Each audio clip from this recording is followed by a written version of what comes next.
Es una fuente de laboratorio de la marca OU en el modelo 6103 que te permite tener hasta 300 watts y una tensión de 60 volt y una corriente máxima de 10 amperes, pero obviamente no se puede llegar a los 10 amperes a 60 volt, pero va a alimentar siempre con 300 watts. Acá podemos ver la tensión, podemos ver la corriente, acá podemos regular la tensión que queremos. Por ejemplo, en este caso vamos a regular una tensión de 14 volt, ahí vamos a regular 14 volt y también podemos regular la corriente, por ejemplo, para que no se supere, por ejemplo, 5 amperes.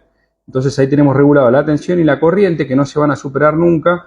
Y acá me va a marcar la potencia. En este gráfico vamos a poder ver la tensión y la corriente. Le voy a dar power. Acá en este caso estoy alimentando una lámpara. Esta es una lámpara de 12 volt de 75 watts. Acá me está limitando, fíjense, una potencia de 61 watts, 62 watts.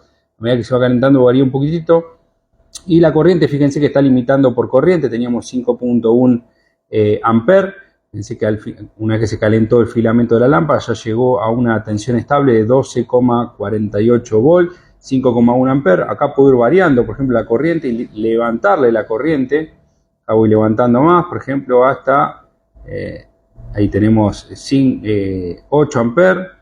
Ahí le podemos levantar y ahí estaría limitando en 13 volt. Vamos a levantarla, ahí tenemos 14 volt. 5,5 amperes y ahí tenemos los 75 watts de la lámpara y se puede ver que aumentó el brillo de la lámpara. Tenemos todas estas lámparas que son para hacer unas pruebas con paneles solares. Fíjense que ahí llegó a la tensión máxima y a la corriente máxima. Más de 14 volts no le puedo meter porque ya voy a quemar la lamparita. Pero bueno, esta es una fuente que me permite regular. Yo puedo regular, por ejemplo, ahora por corriente. Vamos a bajarle la corriente. Puedo bajar, fíjense que a medida que voy bajando tengo 3 amperes. Me va a limitar por corriente y no por tensión. O puedo limitar por tensión y, por ejemplo, ir bajando la tensión que me limite, por ejemplo, a 4 volts. Supongamos, ¿no? 4 volts, ahí tengo 4 volts y me va a dar la corriente que pida la carga.